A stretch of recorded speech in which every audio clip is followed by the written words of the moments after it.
find yourself under cold, dark skies? Yes. Do you wish to trade your icy, dead shorelines for a less tropical coast?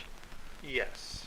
Are you too poor to afford your own chef? Yeah, wait, what? Well, if you answered yes to all but the last question, then you can look forward to a flight on Pan America's new Boeing 314 Clipper and discover the luxury of the Pacific tropics.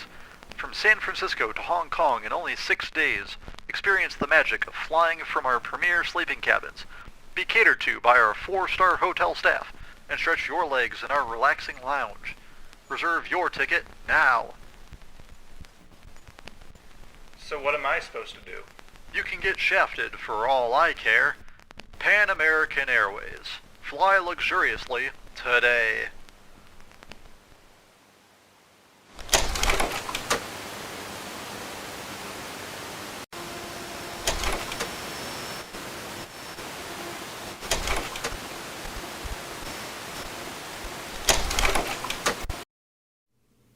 Hey everyone, welcome back to my desk. Yes, today we're taking a look at the golden age of air travel, and looking at an aircraft that took the word airliner especially seriously. The Boeing 314 Clipper came into service in a time where air travel was already reserved for the upper class. But here's the thing, people were still aware of their environment back in the 1930s. Fun fact, I once flew aboard a DC-3. If I had to describe the experience... Well, I'm tired of this room and everyone in it. You know that chair that sits in your grandparents' house and no one really uses it because it's really stiff and feels kind of stuffy? Okay, that chair, copy-pasted 30 times, and everyone is sitting in a hallway less wide than an RV. Oh, and by the way, if you thought the air was stale on your recent discount flight, try having your AC vent be nothing more than a glorified hose nozzle to the outside air. That's right, if your plane's not moving, your AC ain't working. See, we called it the Golden Age, but honestly, outside of the good looks, it wasn't very comfortable. Now, Pan Am, they wanted more out of flying right from the beginning. Back in the day, your pilot was akin to a flying wintertime cowboy, wore a big leather coat, accessorized with a comfy scarf, had a funny little hat. Pan American knew that the exclusive, wealthy flyers they catered to weren't comfortable entrusting their lives to what looked to be a crazy frontiersman, even with the complimentary drinks. Pan Am wanted professionalism, elegance, panache. They took inspiration from ocean liners and had their crews dressed like sailors. Flat-colored dress blazers, matching shoes and ties, and a shiny white hat. Now all they needed was a spiffy new ocean liner to sail with. Pan Am asked for a plane with incredible range, luxury, and passenger load. Boeing saw the others in the competition building normal, contemporary designs and said, "That's not luxury, this is luxury," and provided a design that caused every other manufacturer to seethe with envy. While all the other guys were struggling to figure out just how to put more passengers in a plane, Boeing figured, hey, if they want to replicate ocean liners so bad, we'll just give them an ocean liner. And what was created might just have been the most opulent traveling experience to have ever existed before or since its conception. The 314, first of all, looks elegant. It's a massive flying machine, but something about the line work makes this thing look genuinely like an ocean liner.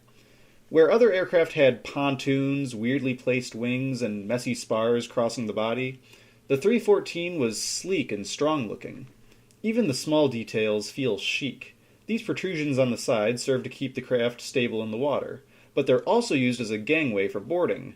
So, you might say this plane is so fancy, it even has a balcony. For the rich passengers, just as, if not more important than how you look when arriving, is how you feel along the way. And Pan Am knew how to keep it classy. For overnight flights, which were the norm, you would only be sharing the plane with 35 other passengers at most to accommodate the in-flight bunks. And as you flew, you would be able to enjoy a lounge area and dine in a galley served by chefs from 4-star hotels who had prepared 6-course meals. Men and women each had their own private changing rooms, and if you really wanted to go all out, you could book yourself the deluxe room. You'd probably want all this pampering too, considering you're paying the modern equivalent of $15,000 for a one-way trip from San Francisco to Hong Kong. Oh, and you'll also have to land at 5 different locations along the way. Compared to modern flights, you can find a non-stop ticket for less than 10% the price. and you could be at your final destination 4 hours faster than it would take the 314 to reach its first pit stop. But here's the reality of it all. Back in the day, you couldn't get anywhere that far, that fast, that luxuriously. And that was Pan Am's specialty. They had their market specialized for flying boats, fast delivery, and stately service. In fact, they referred to their flying boat fleet as clippers, the sailing ships known for their speed. They even named each aircraft just how you might name a boat. Of course, much like a sailing ship, a flight full of short hops through Central America in an awkwardly shaped ship isn't terribly lavish. And the 314 wasn't the first to establish these long-range routes, but it was the first to supersede its expectations. For the first time, Pan Am had a plane that held no compromise. It could do everything they wanted, faster, further, larger, and more handsomely than any of the competition. It's no wonder that while Pan Am called all their seaplanes Clippers, the Boeing 314 was officially called the Clipper. It wasn't just a Clipper, it was the Clipper, the definitive experience, the ultimate culmination in what the service should be. While riding on the 314 was meant to feel like an ocean liner voyage, the crew flying the Clipper probably would have felt the accuracy of that comparison twice as vividly as the passengers. More than just having the shape of a ship and the need to perform its service in harbors, the 314 could carry 2 crews who would swap their shifts during the flight and would stay in their own quarters when they weren't needed. The pilots didn't even have access to the engine controls. An entire station was dedicated for the flight engineer to monitor the engine gauges and manage the throttle. Should the engines have needed maintenance, they could be accessed while the plane was in flight via hallways inside the wings. Radio communication and navigation was also handled by their own dedicated crew members. Of course, the crew's quantity certainly didn't mean they were lacking in quality. The men on the flight deck were selected from the most experienced staff available. Crews were expected to have thousands of flight hours in seaplanes and would be meticulously trained in forms of navigation both ancient and cutting edge. Crews would have to cross oceans using dead reckoning, and they would calculate their drift by dropping flares in the water and tracking their movement. They would have to time their turns expertly, as radio-assisted navigation aids were a luxury for aircraft over the deep sea. The flight deck even had a bubble window on the roof, so the crew could navigate by the stars. On days when the harbors were hidden by fog, clippers would occasionally land in open water and sail into port. It had massive fuel tanks, nearly 2.5 times as much capacity as a B-17. Its engines needed 300 gallons of oil, meaning it carried more oil than most fighter aircraft had gasoline. And while the Clipper was certainly one of the fastest rides a person could book back in the day, with a cruise speed of around 150 knots and without a pressurized cabin, rough weather could seriously shake the plane up. So whether you were passenger or crew, riding the 314 would certainly blur the line between a flying and a sailing experience. But despite the daunting task of flying a machine like this, the good times were rolling. 12 Clippers were built, with 9 serving Pan American and 3 were sold to the BOAC, and the 314's size, range, and speed really struck a chord with operators and customers alike. The 314 did a lot of mail hauling in addition to its passenger service, which basically made the Clipper a traveling communications post. And while, yes, the destinations were often luxurious slices of paradise, more importantly, these places were typically very far away and often extremely isolated from the rest of the world. Flying across the Atlantic was no longer an experimental idea with aircraft undergoing weird modifications. You just bought a ticket and got a luxury experience. The 314 wasn't the first to cross the Atlantic, it was the first to offer a service across the Atlantic. It's no wonder why the 314 became Pan American's flagship Clipper. It was an aircraft made to be seen, and they made sure it was. Despite other flying boat projects to cross the Atlantic, the other companies never got their designs into service. Only the 314 was flying passengers. From New York to Lisbon, from Ireland to Newfoundland, and from San Francisco to just about every Pacific island all the way to New Zealand. Not even the fastest naval ships could do so much to span and connect the vast ocean. Yes, truly, the 1940s were a wonderful time to...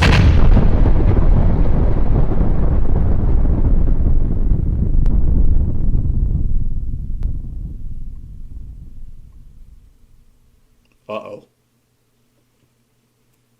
Yep, this video is about a civilian plane, but I'm still talking about war. See, the solidarity of the Clipper as being the sole transatlantic flyer was in large part due to the fact that European nations currently needed every last carburetor, wing spar, and altimeter helping with the war effort. and the Clipper's civilian service did not last long. Pan Am did their best to ensure civilian passengers would be able to continue reaching their destinations in neutral countries. But when America entered the war, Pan Am was sharing their luxury planes with the U.S. military. You could still book a flight during these times, assuming your presence didn't affect military operations. And military operations it served, bringing cargo and high-ranking military personnel to places both exotic and critical. Existing Pan Am facilities in Brazil allowed Clippers to deliver cargo to the British in Liberia, brought FDR to the Casablanca Conference, and it was even put to good use for the Soviets, connecting through the Persian Corridor trade route. Winston Churchill himself was a regular passenger on the 314s, and he was very vocal about his enjoyable experiences on the plane. In fact, given the difficulty of operating such aircraft across such distances, and their experience doing so already, most Pan American crew were not replaced by military personnel. Speaking of Pan American crews in the middle of war, let's rewind back to December of 1941. Yes, our little graphic friends from earlier were no hypothetical. There actually was a 314 on its way to New Zealand when Pearl Harbor was bombed. All was normal on a San Francisco to Auckland flight beginning on December 1st. Even when they got to Honolulu, there was no sign of anything but peaceful entertainment. Eugene Leach was a Pan Am radio operator looking for a ride to Auckland from New Caledonia, and the California Clipper picked him up when he offered to help the other radio operators do their job along the way. He was doing just that, listening to news broadcasts coming out of Auckland 2 hours from landing, when he heard an announcement. Pearl Harbor and other bases across the Pacific have been bombed by the Japanese. The crew was left stunned for a moment, questioning if the situation was really happening. And once Leach connected back to Pan American long-range radios in New Caledonia, there was no doubt about it. A looping Morse code transmission read, "Pearl Harbor attacked. Stop. Implement Plan A. Stop." That last part was confusing to everyone but Captain Bob Ford. In the weeks of rising tension, Pan American started secretly placing envelopes of orders into their aircraft, which only the captain knew about, in the event America entered the wars around the world. I'll paraphrase what the letter read. To the captain of Flight 6039, Pan American has teamed up with the U.S. government to give them our flying boat fleet in the event war breaks out between the U.S. and Japan. If you received orders to read this, then you can safely assume war has broken out, and your aircraft is now valuable military property. Protect it, bring it home, and don't let it fall into enemy hands. Coincidentally, Captain Ford was a Navy pilot before working for Pan Am, so I imagine he felt a very strong personal importance to completing these orders. Thankfully, Auckland was safe from the threat of Japanese attack. Unfortunately, the crew knew that there was no safe route home through the Pacific. So they waited in New Zealand for a week until they got orders from Pan Am. Finally, Captain Ford received a secret message from his employers. Again, I'm paraphrasing. Instead of coming home the normal way, strip your plane of all visible identification and fly west until you reach LaGuardia. Take whatever route you feel will work best. Good luck. Yes, that's right. Pan Am told their employees to travel, as the crow flies, 16,080 miles without food, maps, money, fuel, harbor facilities, radio contact, repairs, weather reports, and firearms in a world-spanning war, but, at least they could hang out in the passenger cabin. Step 1 was navigation. The crew visited a library in town, and you can imagine that 4 well-dressed, anxious men pleading for every single map, atlas, geographic textbook, and oceanographic survey was probably one of the oddest requests that librarian ever received. They politely explained their situation to the kind lady, and soon the 4 co-workers were drawing up flight plans. Once they had that figured out, they returned to the plane and met with the rest of the crew, who were slowly but steadily removing the paint from their plane.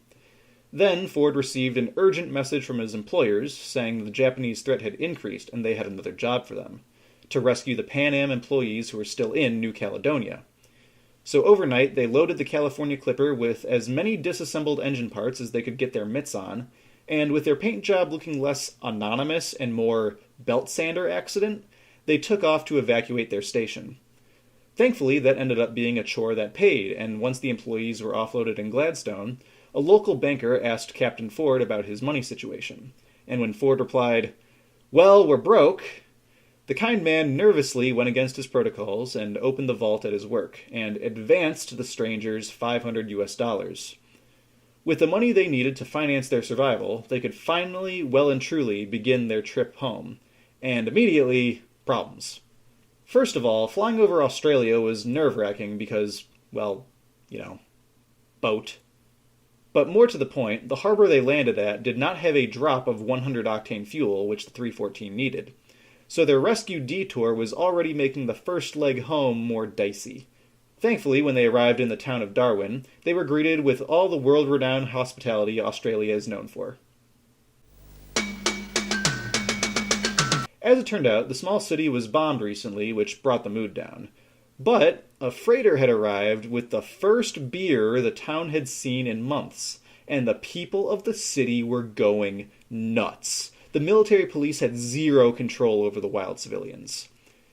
The Pan Americans did get the opportunity to clean themselves off and shower in a hotel brothel. It was a brothel.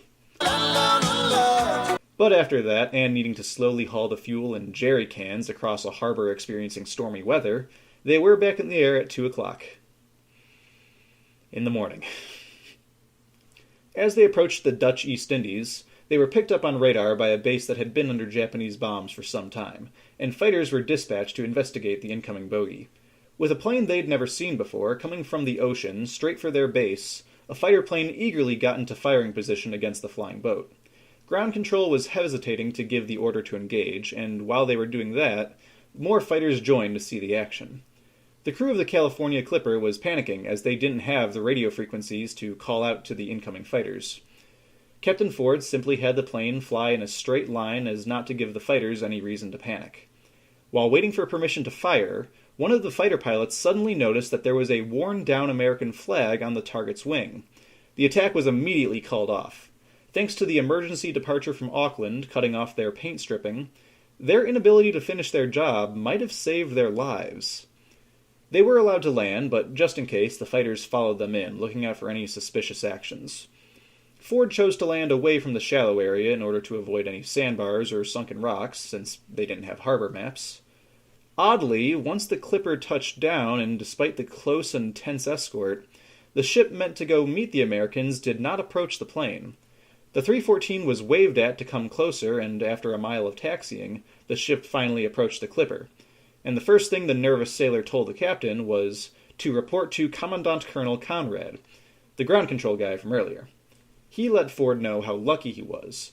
First of all, their radio was very often not working, and had he not told the fighters to hold their fire, they probably would have shot him down. Also, the harbor beyond the shallows where they landed was filled with submerged mines. Whoopsie-daisy! Honest mistake! They managed to fill their fuel tanks with gas, but not exactly in the way they wanted. The 314 was designed to run on military-grade 100-octane fuel. The Dutch were currently rationing theirs for their own military, but they had automobile gas. And it's not that the Clipper couldn't use car-grade gas, it's just that it had never been tried before. Well, the engineers worked out the best plan they could. They'd use the good fuel for takeoff when the engines needed most power, and switch to the 90-octane once they were cruising. And if they had to replace parts along the way, well, so be it. And that's what they did. They took off, and everyone on board nervously braced themselves for the moment when Flight Engineer Swede switched the gas tanks. The engines began to shake so hard, it seemed like they would break themselves straight off the wings. But somehow, they didn't, and aside from noticeably higher engine temperatures, an ultra-rich fuel-air mixture, and suboptimal altitude, the California Clipper was underway. They had been traveling towards British Ceylon for 19 hours, and they reckoned they were approaching their destination. Despite the early morning sunlight, the clouds were heavy, so Ford brought the California down to 300 feet above the water. Co-pilot Johnny Mack noticed a large object in the water. He pointed it out to the captain and asked what he thought it was. Dead whale, maybe? Captain Ford took a good look and started shouting to get the engines to full power to avoid the Japanese submarine that was right in front of them. This sub wasn't attempting to dive away either. The Clipper had dropped out of the clouds so close to them they could see men on the deck running to their anti-aircraft cannon. Ford brought the Clipper to her maximum climb rate, and the heavy, underpowered bird lurched into a climb with all the grace of a feral boar. They passed over the submarine, and right as the AA cannon was turning around, they lifted into the cover of the clouds. As they flew away, they heard a few defiant explosions behind them. Thankfully, no damage came from that. When they landed, they were actually met with polite greetings for the first time since departure. The Dutch had effective communication lines with British colonies, and they had prepared for their arrival. They gave the California Clipper 100-octane fuel, and they gave her crew food and housing. They also gave them the finger when they attempted to warn the British about the Japanese submarine. Apparently, they felt that a civilian airline crew was wholly unfit to identify a submarine of any kind, even though they saw a Japanese flag on the side and deck crews manning a cannon and felt explosions behind them, and Captain Ford was in the Navy, so he would know full well what a submarine looks like. But yeah, I'm sure they just misidentified some floating seaweed. For the captain, as much as he wanted the snooty Imperial colonists to recognize his warning, he felt the fuel for his plane was more important, and he didn't want to say anything to tick them off. So if they didn't want to hear what he had to say, it's their funeral. Aside from this, Ford received even less rest than the other members of the crew, as he was invited to the governor's house for dinner. Even though business came up, his wife hosted them graciously and asked Ford if he would tell her son about the daring expedition, as he was very interested in the story. Ford was happy to do that for him. It was Christmas Eve when the California Clipper was ready to go again. They had good gas, fresh food, and tuned engines. They took off, and an hour into the flight, things were going well. Right up until engine number 3 had a little bit of a teeny tiny itty-bitty, explosion. Ford swung the bird back around and returned to Trincomalee with oil and black smoke pouring out of the engine. So they had to spend Christmas with the British. They found a very comfortable home with the Royal Air Force, who brought them in to celebrate the holidays with songs and raising drinks for their absent friends and family. The RAF also rose to the occasion and helped the Pan Am crew disassemble and repair their engine with blistering speed. On the morning of Boxing Day, they were back in the air. Their arrival in Karachi was actually with little incident for once. The crew was able to get themselves properly refreshed, and the Clipper was able to get some fine-tuned repairs. The next day, they traveled to the Kingdom of Bahrain, where there was no 100-octane available. Ah, darn it. Well, it's not like anyone expected the good times to last. At least their fuel tanks were mostly still good, so this time when they filled up, they mixed the 90 grade with the 100 grade, which ended up being good enough. They took off westbound after some very harsh warnings about the consequences of crashing in Saudi Arabia, and began cruising through the overcast desert. By the time the clouds broke up, the crew was able to look out the windows and realize they were flying directly over the holy city of Mecca. Now, I was raised Greek Orthodox, Isus Christos Nika, thank you very much, so I don't know the exact rules around foreigners doing a flyby over the most important mosque on Earth, but if I had to take a wild stab at where it lands on the political correctness spectrum, I'd have to imagine it lands somewhere in the don't ever, ever do that category. Despite a massive crowd pouring out of the holy site to see the interloper, the flying boat peacefully traveled its way over the desert since the city did not have AA guns. They traveled until they reached another RAF facility in Sudan, which was situated on a stretch of the Nile River fit for seaplanes. The British once again made themselves extremely helpful and provided the crew with both precious military-grade fuel and detailed navigation maps for their entire stretch of the African section of their journey. They were aiming for a city called Leopoldville in the Belgian Congo. Ford knew that Pan Am had recently established a base on the Congo River for transatlantic trips between Africa and the well-traveled Central American routes, meaning once they made it there, they were back in Pan Am's network for the rest of their trip. They needed to find an extra long stretch of the Nile for the big 314 to take off, but they managed that with relative ease and began their trip southwest. Of course, that's when the exhaust pipe on Engine 1 blew up. The sudden spike in volume certainly alerted the crew, but the engineers' panels showed they weren't losing any power, so the skipper just had one person in the viewing bubble watching the engine at all times, just in case a fire started.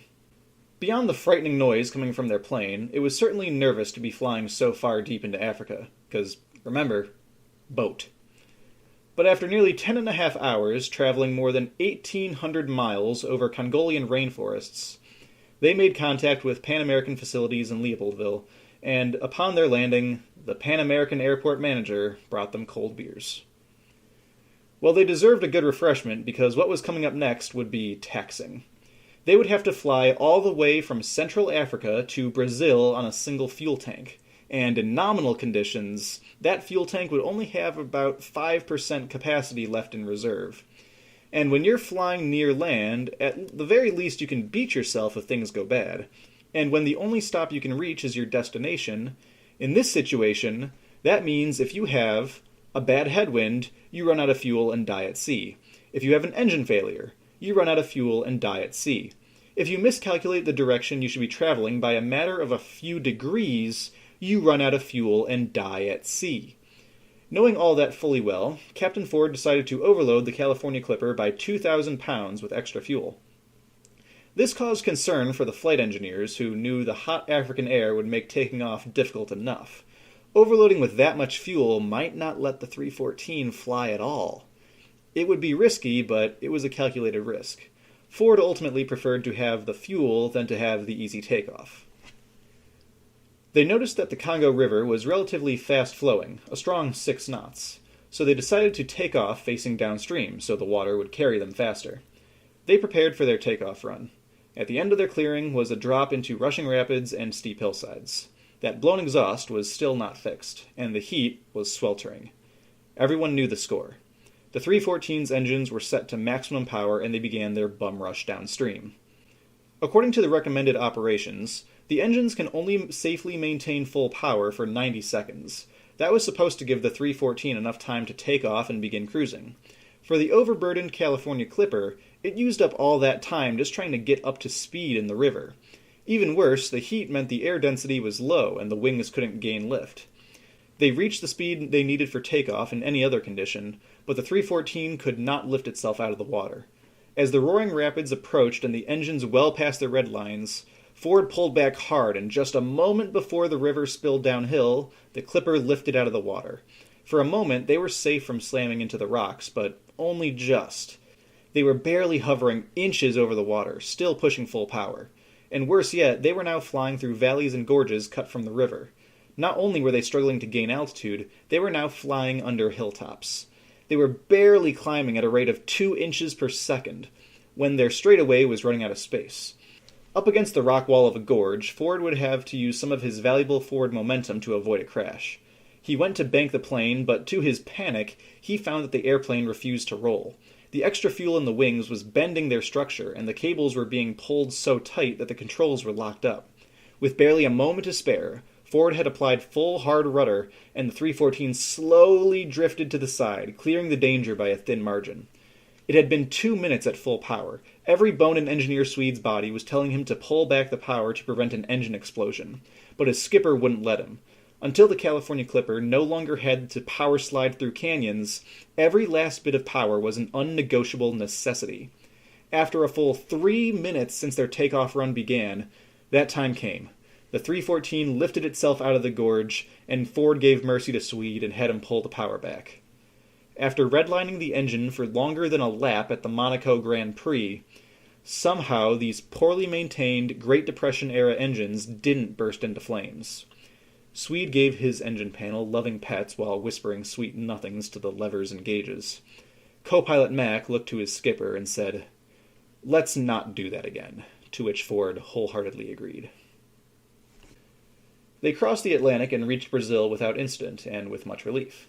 Hitting the water in Natal ended their flight, which had lasted for 23 hours and 35 minutes, and with an estimated 2 hours of fuel to spare. Not only did they almost spend a full day in the sky, they set the record for the longest time any 314 would spend airborne. The crew settled into port. Finally, they were in well-traveled company territory.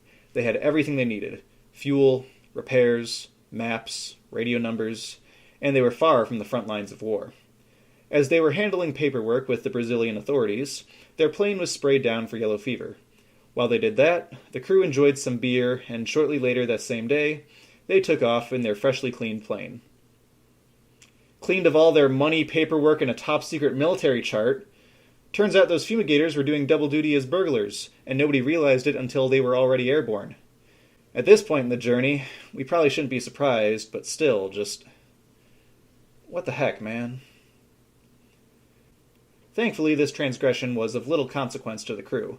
Their final pit stop was in the port of Spain, and for once, there was no trouble.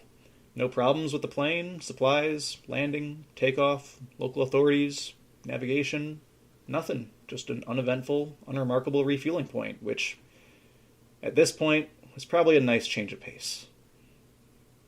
As they approached New York City at the butt crack of dawn on January 6, Captain Ford thought about saying something grand or profound when contacting the tower, but he decided to keep it simple.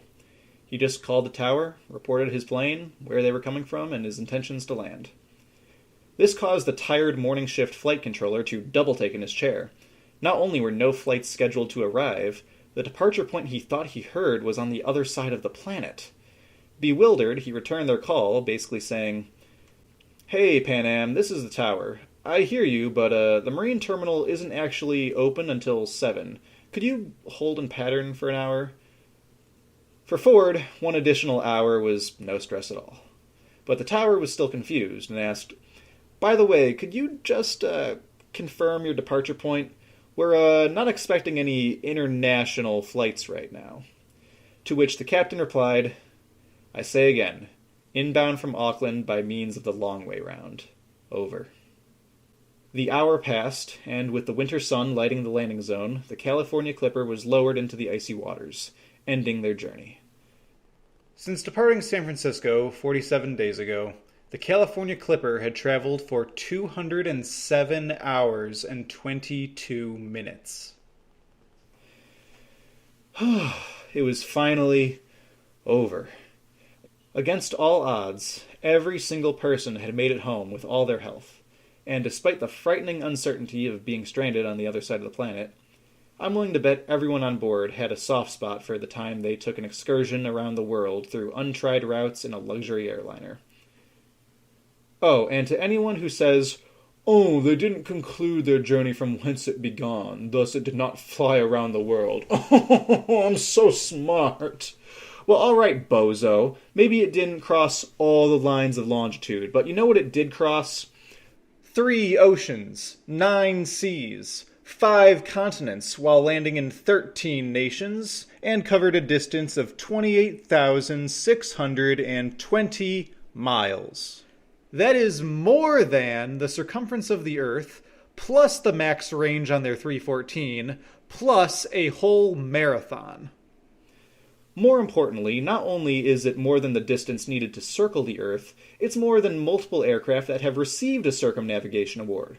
So maybe it only got to 22 of the 24 time zones. But as far as I'm concerned, the Pacific Clipper gets an honorary round-the-world title. Yep, you heard me right. The Pacific Clipper, not the California Clipper. But it's still the same plane. Apparently, when Captain Ford landed, a newspaper misreported the plane as the Pacific Clipper, even though the Pacific Clipper already existed. I guess while Ford was busy flying the California home, the Pacific Clipper was renamed the California Clipper and moved to the original's routes. So when the original California made it back, they renamed it to the Pacific Clipper, and then moved it to Transatlantic service, which apparently the name change was done to alleviate confusion, and I can say for a fact that it doesn't. And yeah, that's pretty mildly annoying. Doesn't that slight inconvenience make you wish they would all just die? Yeah, although she served her nation well in wartime and was ultimately returned to commercial flight after the war, the Boeing 314 service was ultimately short-lived.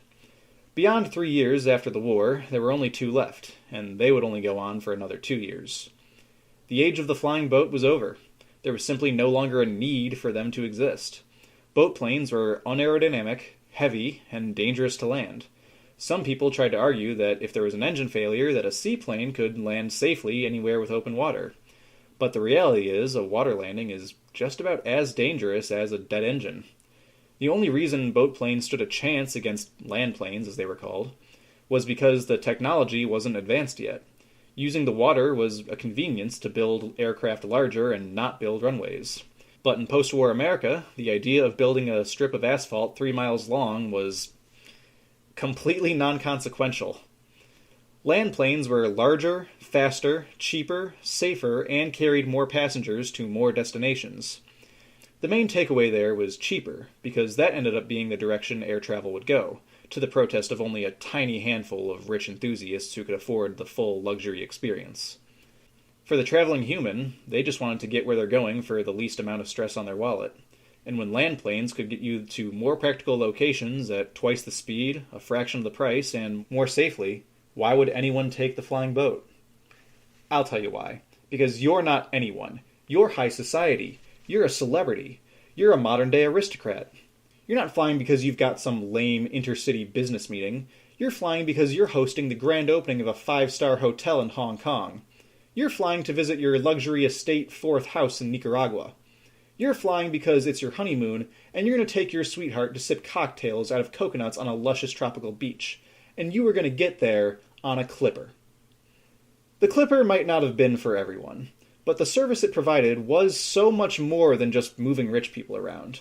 The capabilities of the 314 made it so that traveling was no longer a cramped ride in a rickety sheet metal box with exposed parts.